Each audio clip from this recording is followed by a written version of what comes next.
Should you buy the iPhone 15 Pro Max in 2025? So I have been rocking this iPhone 15 Pro Max ever since it got released. And today we're gonna look at how it held up over the years, whether you should still consider buying this or not. In this video, we are going to look at the design, the display, performance, camera, battery, and the price and value. Now, if we look at the design, it's pretty much the same as the newer versions. No big difference there. Apple always comes with the small and subtle changes, so you're still getting the premium titanium feel. It feels good on hand, weighing only 221 grams, pretty lightweight. I still can't figure out how they managed to make an iPhone that looks and feels premium and very light at the same time. The rounded edges make it very comfortable to hold compared to the older iterations. One thing I didn't really like about these rails is that they are heavy fingerprint magnets. You're gonna be wiping these off a bunch. Now, if you're a case person, this won't really matter. Also, don't buy the fine woven case. I'm still using mine because I don't really feel like buying another case, but it's one of the worst cases Apple has ever produced. It's been going on sale a couple of times on Amazon. I'd recommend just avoid it. Also, this phone is IP68 rated. Switching to the front, we have a Super Retina XDR 6.7-inch OLED display. It has pretty good resolution. It may not have the highest PPI, but it gets bright. I haven't yet experienced a day where I needed more brightness. Outdoors, in the sunlight, and indoors, it gets pretty bright. Anyways, colors on Apple screens are always top notch, so I do really like the colors this screen produces. They're pretty accurate. It makes it 10 times easier for me to do some edits on my phone. You're also getting the 120Hz ProMotion technology, which is a must in my opinion. I don't know if it's just me, but I don't think I can ever get used to a display with lower refresh rates ever again. 120Hz just looks so nice. You can test the difference by putting the phone in low power mode. What low power mode does, it switches the screen's refresh rate back to 60Hz, saving some battery, but I just can't get used to it anymore. 120Hz just looks very smooth, and to switch back, that's a no for me. The fact that in this day and age, this is a pro feature only is still mind-blowing. People have been complaining for years, but it seems Apple's just not listening. I hope they change this with the iPhone 17s. But anyways, moving on. You also get the dynamic island. I don't love it, but I don't hate it. All in all, this display is still phenomenal. Looking at the performance, I still think you get a future-proof device. So the thing with iPhones these days is that you can't really feel any difference in terms of performance. Their devices are so well optimized that most of the recent iPhone lineups perform pretty well. They may differ in terms of numbers or benchmarks, different chips, but they mostly just feel the same. So you won't really go wrong with any of them. Of course, to be realistic, if you go for lower versions such as the iPhone 12 and below, you may notice some performance differences. This one comes with the A17 Pro chip, which is still one of the best chips out there, and it supports Apple Intelligence. One of the most important things people look for in a phone these days are good cameras. If you buy a Pro iPhone, you know you're getting good cameras. For everyday use, I think these are perfect. The pictures look crisp, good colors, awesome in low light and outdoors in daylight. So the iPhone 15 Pro Max comes with the famous 3-camera setup. The main 48 megapixel camera, a 12 megapixel ultra wide, and a 12 megapixel telephoto. The 5x zoom you only get with the Pro Max versions. If you want some nice bokeh effects, I'd recommend trying to shoot without portrait mode. Don't get me wrong, portrait mode has improved over the years, but I still think it doesn't look good enough. It still looks kind of fake. I mean, it is fake. You can tell when a picture was taken in portrait mode. So what I do is, I go closer to the subject with the main sensor. Of course, you gotta turn off macro mode. The closer you get, the better of a natural blur you're getting in the background.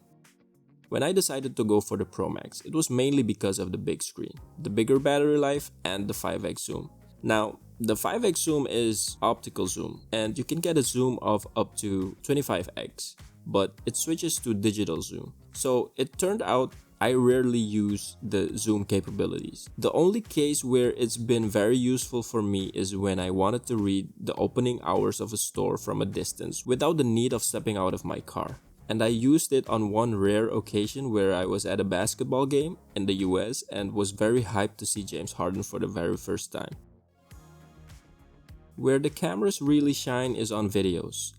iPhone tends to perform very well when it comes to videos. The stabilization is top tier and the colors are very accurate.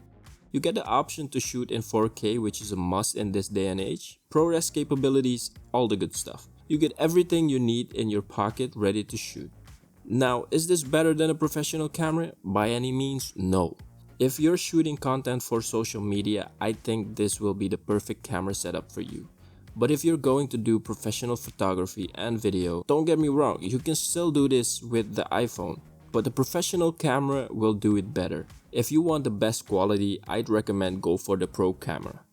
And if you want versatility and ease of use ready to shoot out of your pocket, the iPhone will do the job. In terms of heat, a lot of people have been complaining about the iPhone 15 Pro Max heating issues. Well, I haven't experienced any overheating issues since I purchased this phone.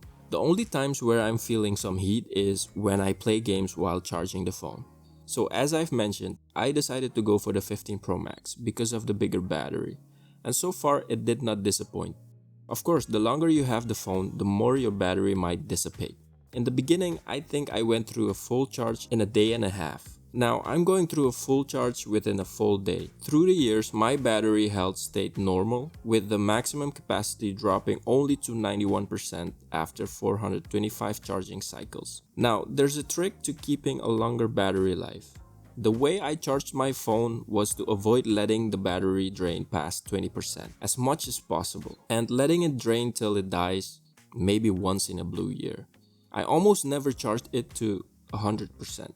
I always kept it around 80%, but now I just get it to 100% because I need it for a full day.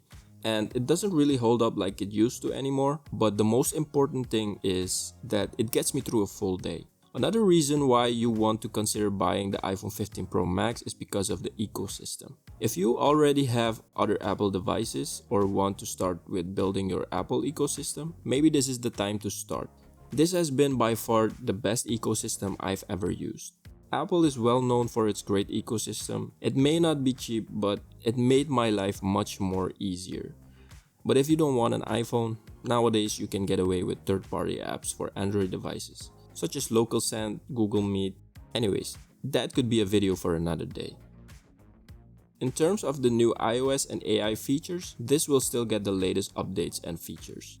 And last but not least, I want to talk about one of the most important changes this iPhone finally has. Something I have noticed that also changed my life and made it much more easier is the switch from Lightning to USB-C. The amount of cables I had to carry around with me back then compared to today, man, I only need to carry one cable around with me, and that's the USB-C cable. That's the cable you will find anywhere. If you've forgotten yours at home, believe me, there's someone out there who has one.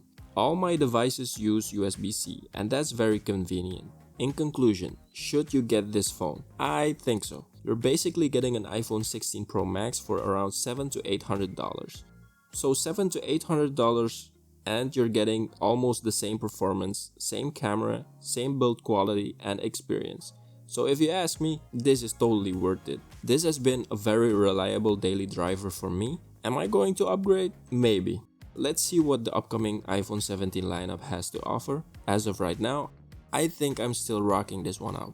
And that will be my take on this topic. If you like the video, please feel free to hit the like button and please consider subscribing. I just started out and I'd really appreciate the support. Thanks. Peace.